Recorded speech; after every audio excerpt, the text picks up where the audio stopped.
Can you guess where that sound's coming from? Have you ever heard of Foster speakers and subwoofers on a laptop powered by Sound Blaster X5 MB5s? Yeah, that's coming from a laptop. I was impressed too.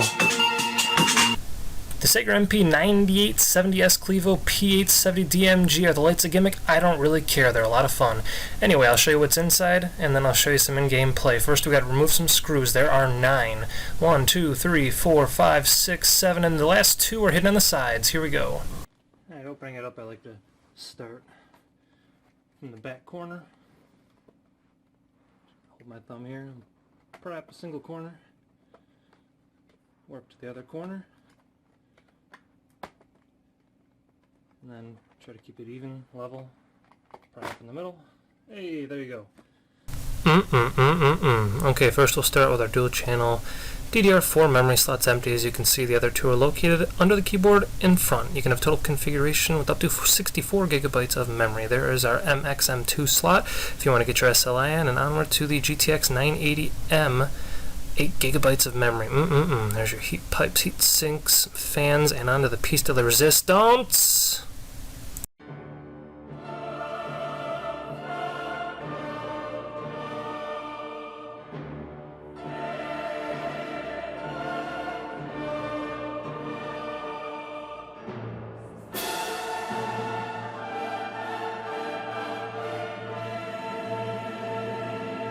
Okay, back to business. Up here in the corner we have room for 2 2.5-inch SATA hard drives. The right corner, which is vacant, I do not have one. To the left of that is a 7200 RPM 1 terabyte Samsung hard drive. Now, on to the speakers. Foster, baby. Look at that. Look at that cute little woofer. Look at that thing. Isn't that adorable? Alright, and what powers this bad boy? A 5900 milliampere hour rechargeable lithium-ion 13.12 volt 89 watt hour battery. Alright, now onto the keyboard. That's where our complementary metal oxide semiconductor's been hiding. Now onto our 2x8 gigabyte DDR4 2133 megahertz Kingston HyperX memory. Oh yeah, baby. Now onto our Bigfoot Network Kill 802.11 ACABGN wireless module, and that is our first solid state drive. I have a 512 gigabyte. You can have a second, and they can be configured 0 and 1 RAID.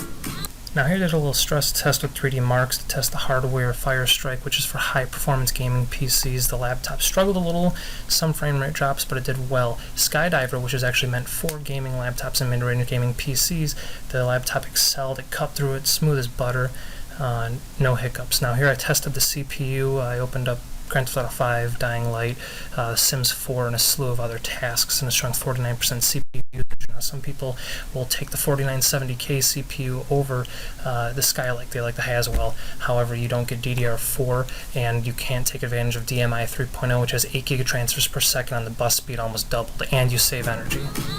Another reason people have trouble deciding between the 4970K and the 6700K is, do you really want to spend more money on the DDR4 memory? Is it worth it? People are complaining about the cache latencies being higher on DDR4, which is true at the moment. However, clock speeds are 25% higher on DDR4 memory, all the way up to 3600 megahertz currently, and there is much room for improvement in the future. So I guess it all comes down to bragging rights. Do you want a 1-foot member or a 2-foot member? System settings are maxed out currently on Grand Theft Auto 5, and it runs quite well. As you can see, this is live gameplay.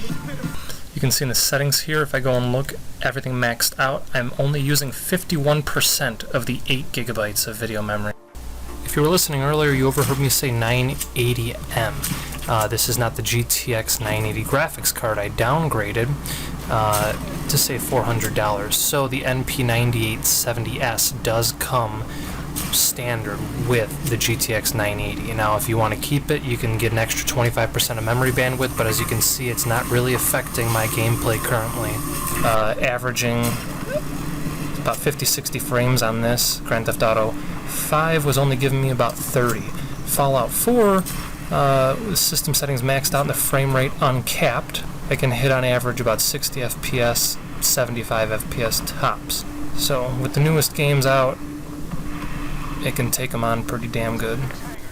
And if redundancy with a graphical update is what you seek, Black Ops 3 will play just fine at 30 FPS. I believe that's what it caps out at here on Ultra settings. Alright, next I'll show you about a minute or two of gameplay from Assassin's Creed Unity.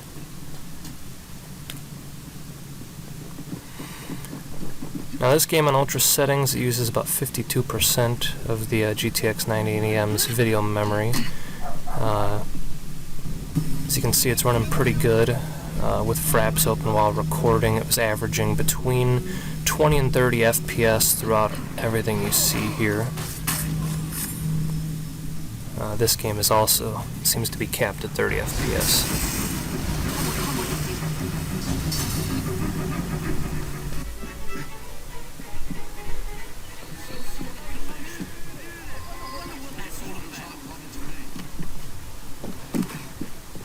Beautiful looking game. The game mechanics can be a little wonky at times, but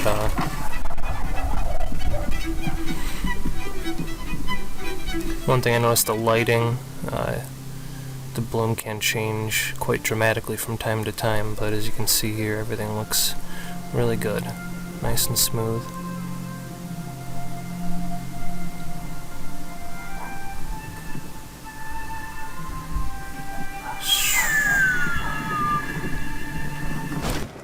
It's been a while since I've owned a gaming laptop, and one of my bigger fears that I ran into with a previous laptop was combustible crotch syndrome.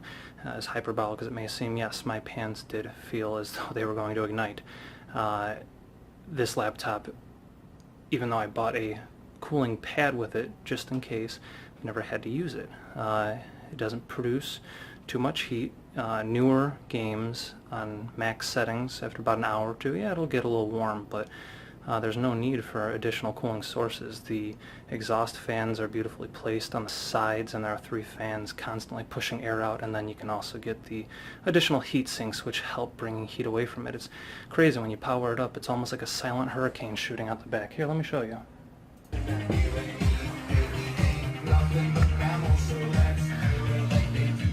Oh my god, do you feel that? Yeah, baby, it's all me. No, it feels like a hurricane's building up. Oh my god! Blown away. Here we have our soft click buttons and mouse pad, which should be moved 1 inch over to the right, because if you have big hands like me, your thumb is going to accidentally hit that fire key when on the W, A, S, and D. In the center, for our insecure folks, a fingerprint scanner. Now up on the left and right, pointing upward, are our beautiful speakers powered by Sound Blaster's X5 MB5. Thank you so much, they sound beautiful. Up here is our full HD webcam, and did I mention that this is a really good laptop for video editing? Alright, from left to right, we have our 6-in-1 card reader followed by 1 of 5 USB 3.0 slots, and then our amazing Thunderbolt USB 3.1 slot with 10 gigabit per second transfer rate, twice that of USB 3.0. Then our 2 monitor outs, and if you need some extra security, a lock. Also, take a moment to admire the ventilation. Air gets pulled in by the 3 fans underneath, and it's exhausted out the rear of the chassis. And again, from left to right, we have our dual Ethernet, and then our 2, 3, and 4 USB 3.0 slots, followed by our line in, our microphone, our headphone, and S/PDIF output jack. Alright, here on the rear, and what a rear it is. That is one fine chassis. Let's just admire that ventilation. Okay, left to right, HDMI out, our 5th and final USB 3.0 slot, and our power connector. Alright, now onward to the most important thing you should consider when judging the performance of a PC, and that is Windows Experience Index. Rated out of 7.9, your score is determined by the lowest subscore. I mean, if you got a 500 gigabyte hard drive and that gives you a score of, I don't know, 4, and your whole score is 4, it just makes perfect sense. They did a brilliant job. Now, you can see I have 7.8 on the calculations per second. I have not overclocked the CPU yet, so maybe I'll play with that later and see if I can get all 7.9, because it's just so important. Get rid of this drag it into the trash. Ladies and gentlemen, weighing in at 10 pounds, 9 ounces, heavyweight gaming laptop champion of the world, the Sager NP9870-S. The Sager NP9870-S can be purchased directly from the manufacturer's website, sagernotebook.com, along with many others just like it. However, I made my purchase from Zotic PC. Why Zotic PC? Well, they've been around since 1999. It's a good chunk of time. Well, why, I think, can be answered by their mission statement, which, as a happy customer, I believe that they have fulfilled 100%. Their mission statement: to provide the latest technology, related products, to consumers and resellers with the highest level of integrity and quality of service in the computer retail, mail order, and distribution industry. Our commitment to superior customer service combined with cutting-edge technology is the engine that makes Zadig PC the well-oiled machine that the founder envisioned. Now, experience with another vendor which had very poor customer service was one of the reasons that led me to Zadig PC, and I was at first skeptical because the prices were a tad bit higher until I got to the end and I realized that this laptop comes with 2-year warranty on parts as well as 24/7 technical support, and having dealt with their customer service, I bet their technical support is phenomenal. One thing that the previous site I had issues with, they wouldn't build my machine with Windows 7. Zadig PC, I don't know if their people are more professional or not, but they were able to do it just fine with no hassle. And custom with some other sites is they will not even offer much of warranty. The one that I belong to was 30 days, some maybe a year. Sager gives you 2. I implore you to check out their website, zadigpc.com. Check out their products. Ultimately, what you build is your decision. They just put it together for you.